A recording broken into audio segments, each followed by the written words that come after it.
আসসালামু আলাইকুম। আজকে চলে এসেছি আমার লেবুর বাগানে। ছোটবেলা থেকেই জমি আর গাছপালা আমার ভালোবাসা। আজ তোমাদের দেখাবো আমার নিজের হাতে গড়ে তোলা লেবু বাগানটা। এই বাগানটা শুরু করেছিলাম কয়েক বছর আগে।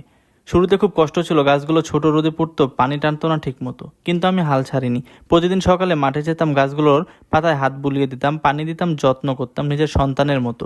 আর সেই গাছগুলো বড় হয়েছে, ডালে ডালে ঝুলছে টাটকা পাকা লেবু। যখন সকালে সূর্য আলো পড়ে তখন লেবুগুলো এমন চকচক করে যে মন ভরে যায়। কোনো রাসায়নিক সার দেয়নি, শুধু গোবর, জৈব সার আর প্রাকৃতিক পদ্ধতিতে যত্ন নিয়েছি।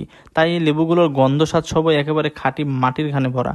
এই ভিডিওটায় তোমরা দেখতে পাবে আমার পরিশ্রমের ফল। প্রতিটি লেবু আমার ঘাম আর ভালোবাসার দামে ফলেছে। আমরা বিশ্বাস করি প্রকৃতির সঙ্গে বন্ধুত্ব করে ভালো ফসল ফলানো সম্ভব। এই লেবু বাগান তারই প্রমাণ। প্রতিটি ফল আমাদের পরিশ্রমের ফসল, প্রতিটি ফোঁটা রসে আছে মাটি ও ভালোবাসার ছোঁয়া। আমি চাই মানুষ দেখুক পরিশ্রম করলে প্রকৃতি কখনো ঠকায় না। তোমরা সবাই ভিডিওটা দেখো, মন্তব্য করো কেমন লাগলো আমার এই ছোট্ট চেষ্টা।